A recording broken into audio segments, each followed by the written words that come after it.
Olá, meu amigo, minha amiga da Jovem Pan, olá, Thiago Dimer. Sextou e por isso eu quero deixar aqui uma sugestão de leitura para o final de semana. A obra é resultado de um trabalho de um historiador e um jornalista, ambos norte-americanos, sobre uma das grandes personalidades do século XX. Estou falando aqui dos melhores discursos de John Kennedy, uma visão de paz, de Robert Adalek e Terry Goldway.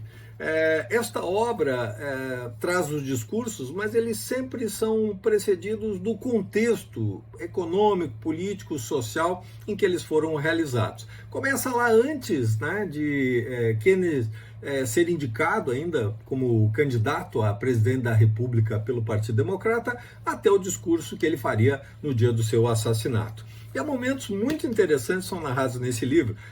Por exemplo, o primeiro debate televisionado da história das eleições presidenciais americanas, onde Kennedy enfrentou Nixon.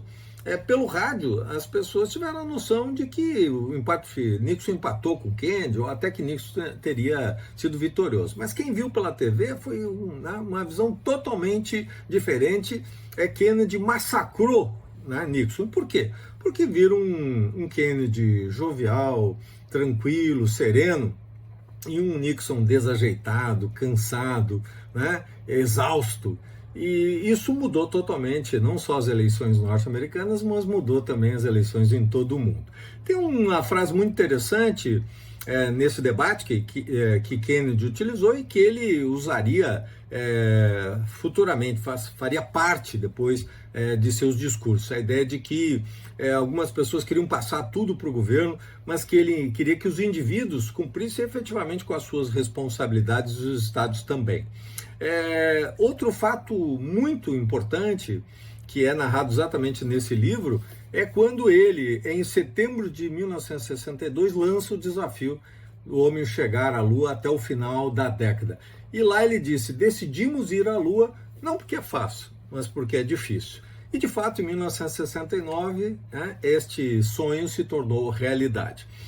Como presidente, talvez Kennedy tenha vivido um momento mais desafiador, mais delicado, mais próximo, de uma guerra nuclear, de um holocausto nuclear.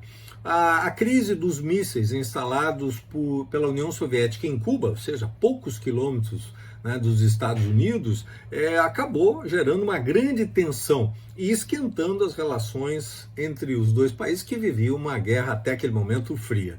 O livro narra exatamente esses bastidores, esses momentos que foram vividos lá em outubro de 1962.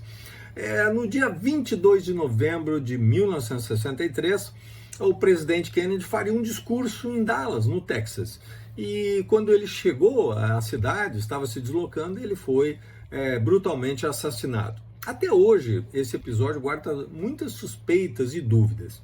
E nesse discurso que ele faria, ele deixaria um ensinamento que é extremamente válido nos dias atuais. Ele diria, em um mundo de problemas complexos e contínuos, em um mundo de frustrações e provocações, a liderança dos Estados Unidos deve se orientar pelas luzes do aprendizado e da razão. A morte precoce de Kennedy chocou o mundo. E por isso vale muito a leitura deste livro, para conhecer um pouco mais das ideias desse político que iria efetivamente construir um novo caminho, que queria também fazer a diferença e que vivia num mundo marcado pelo conflito e pela Guerra Fria. Pense nisso, enquanto eu lhe desejo um excelente dia e um final de semana maravilhoso.